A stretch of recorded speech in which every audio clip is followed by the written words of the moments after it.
Life has been very difficult for journalists in Zimbabwe. Journalists are a threatened species. My lot has not improved from the harassment of the Rhodesian days, where we had to submit copy for vetting if we were writing about the war. And soon after independence, there was a slight improvement. But 3 years down the road, there were restrictions imposed, especially when reporting about the Gukurahundi in Matabeleland. And my own experience, I've had harassment, I've had my phones tapped, I've been arrested, locked up in a cell, with criminals, put on trial for nearly 6 months, where my passport and my title deeds to my house were, seized by the government. And I was followed everywhere. Eventually, I left the country. I could not take it. And that's this is the experience of most journalists in Zimbabwe today. Yes, and now, what is the current state of press freedom in Zimbabwe as far as you're concerned? Well, I mean, you only have to look at somebody like Hopewell Chingono, who's one of the journalists in Zimbabwe, the way he's being harassed. And he's been arrested several times. This is going on, and on. So a lot of journalists is awful in Zimbabwe. And yet there is a very dedicated group of journalists who are continuing to report on what is going on in the country. I take my hats off to these young journalists. Some of them are in Zimbabwe, others are outside the country, like yourself, and they're doing amazing work on telling the story, from the country. And what are you doing right now? Are you working as a journalist, and what are you doing to ensure that there's fair coverage in Zimbabwe? Well, I'm now 74, soon be 75 next month. So I'm in kind of semi-retirement, but I do write for other publications. I mean, from time to time, BBC asks me to, do stuff for them. The Guardian in the UK asked me to write from time to time. I publish 2 websites. One, the Zimbabwe Situation, which is an aggregate site which collects all news about Zimbabwe from all sources. Anybody who writes about Zimbabwe outside the country, we publish on one site. And also the Zimbabwean website is still active. So I'm responsible for those 2.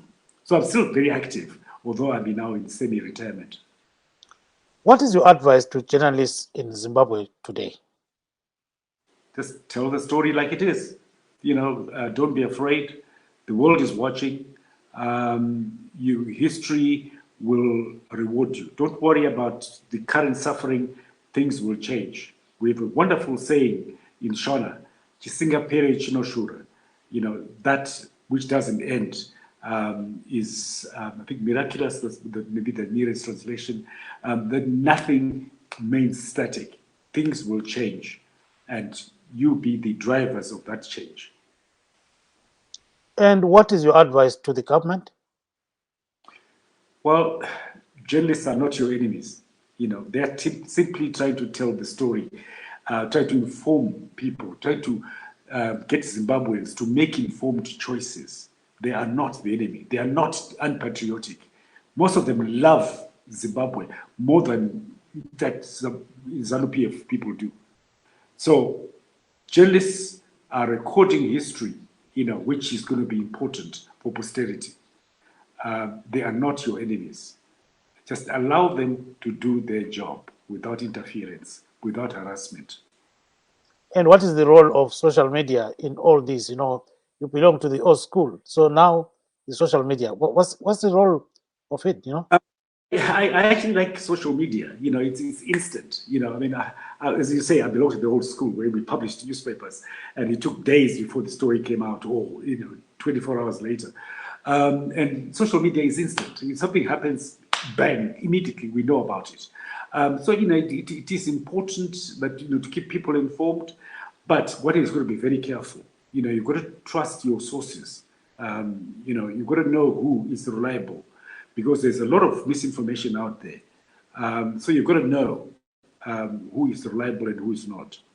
But on the whole, I think social media plays a very important role in our society. And we know that on May 3rd is World Press Freedom Day. Give us your message. Well, my message is for journalists to do their work, do it diligently, improve yourself all the time. Don't be static. Try and improve, read a lot. And for governments to allow journalists to do their work. It's important that people are informed so that they can make informed choices. But it's important that journalists tell the story as accurately as possible. We don't have an axe to grind. We just want to tell the story, find out what's going on and report it. And that's what we should be allowed to do.